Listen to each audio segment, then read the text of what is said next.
Bienvenue sur votre chaîne Novelas Plus.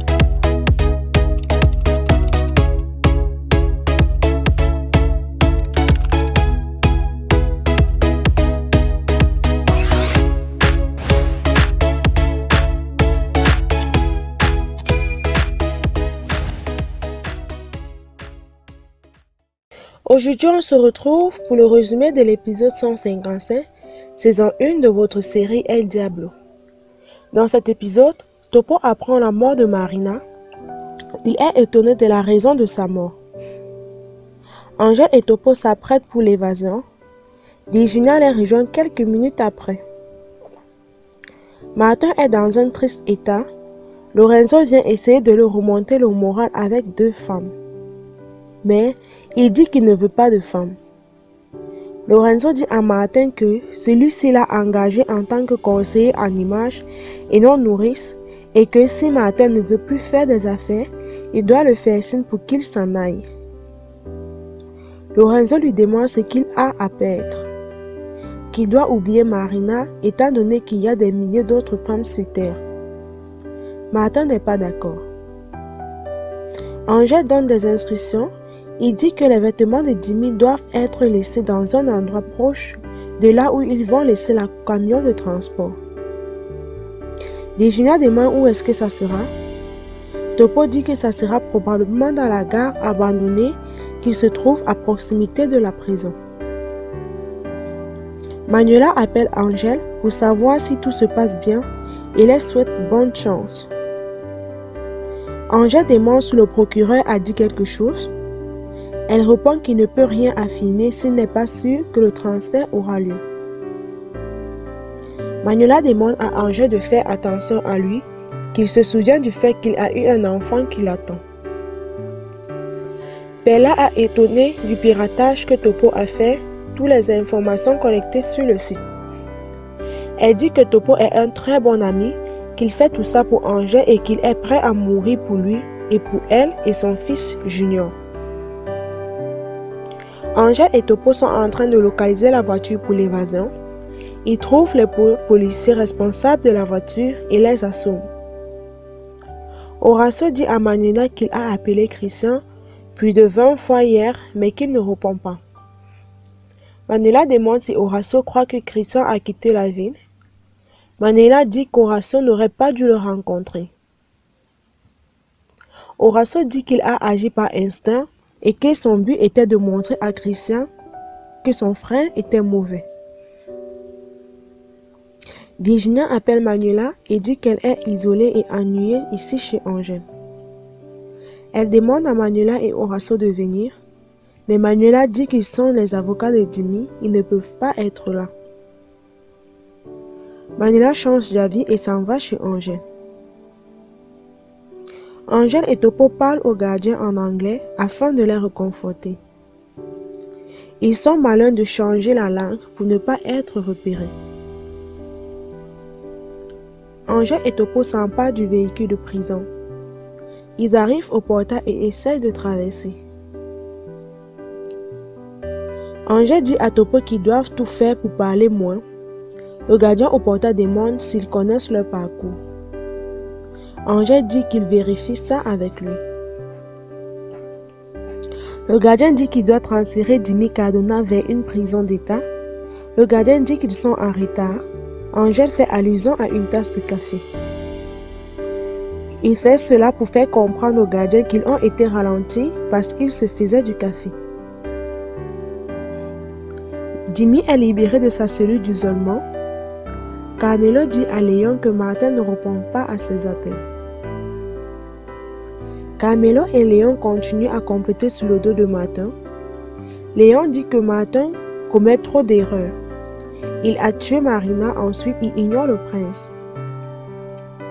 Martin revient de la chambre sans changement après avoir passé du temps avec les 2 demoiselles. Lorenzo est surpris et demande aux filles comment ça s'est passé. Elles disent qu'elles ont tout essayé mais rien. Ils restent intacts. Martin demande de les payer et qu'elles s'en aillent. Elles s'en vont après avoir reçu leur paye, puis Carmelo entre dans la pièce. Camilo fait comprendre à Martin à quel point le prince est fâché et attend ses marchandises entre aujourd'hui et demain.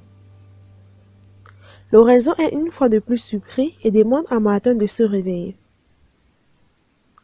Perla entre dans la pièce et dit à son père qu'il y a des femmes qui sont en bas en train de le demander. Son père demande qui c'est et dit qu'elle ne sait pas, probablement des assistantes sociales. La femme en question entre et annonce à la famille que Marie-Lise Diaz vient de décéder d'un cancer. Suzy dit qu'elle ne voit pas en quoi est-ce que ça les concerne. La femme explique que Madame Diaz a eu un enfant qui s'appelle Camilo et d'après les informations qu'elle a laissées, Sandro serait son père. Perla et Suzy sont étonnés. Chez Angèle, Manuela et Horacio sont arrivés. Virginia, impatiente, propose d'appeler Angèle, mais Horacio dit que ceci pourrait mettre toute l'opération en péril. Il dit qu'en plus, à cette heure, il doit déjà avoir éteint son téléphone. Virginia est angoissée. Manuela reçoit un appel d'Osvaldo disant que le transfert est validé. Elle est très contente et le remercie. Osvaldo dit qu'il a fait ça pour elle et l'invite à sortir. Manuela dit qu'ils en reparleront. Osvaldo demande ce qu'elle fait et demande aussi si elle n'a pas un rendez-vous médical où elle aurait besoin de lui.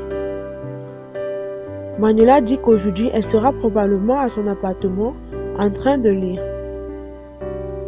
Martin se demande où est parti Christian. Il dit que pourquoi cet imbécile le lâche à ce moment. Lorenzo demande en quoi est-ce que Christian va lui être utile. Martin dit que c'est Christian qui est chargé de toutes ces transactions financières illégales. Lorenzo dit qu'il espère que Christian ne va pas lui planter un couteau dans le dos. Martin ordonne Carmelo de trouver l'hôtel dans lequel se trouve Christian. Sandro lit le document écrit par Madame Diaz qui prouve qu'il est bien le père de l'enfant. Sandro dit à Suzy qu'il n'était pas au courant de ça, qu'elle ne lui avait jamais dit depuis au sujet de cet enfant. Suzy demande quel âge a l'enfant. La femme dit que l'enfant a 10 ans. Dimi remercie beaucoup Raphaël qui l'a beaucoup aidé en prison et dit qu'il reviendra le rendre visite quand son nom sera blanchi. Mais Raphaël lui conseille de ne surtout pas faire ça dans ce genre d'endroit. Angèle et Topo sont en route vers la prison. Chez Sandro, la femme présente Camilo à son père et à sa famille parce qu'ils doivent apprendre à se connaître pour pouvoir vivre ensemble. Le gardien de prison Contreras attend une petite erreur de la part de Dimi pour annuler son transfert. Dimi dit qu'il ne veut pas de problème. Le gardien dit que c'est un lâche, que tous les policiers sont des lâches. Angèle et Topo arrivent à destination. Topo est un peu tendu. On vérifie les papiers et alors, Angèle et Topo traversent la barrière et entrent en prison. Topo ne cesse de poser des questions. Il s'inquiète beaucoup de leurs empreintes qui sont remplies sur les véhicules et des caméras de surveillance. Dimi arrive et croise Angèle comme prévu. Contreras vérifie les documents, ne trouve rien à signaler et laisse Dimi partir. Ainsi s'achève cet épisode. C'est la fin de la vidéo.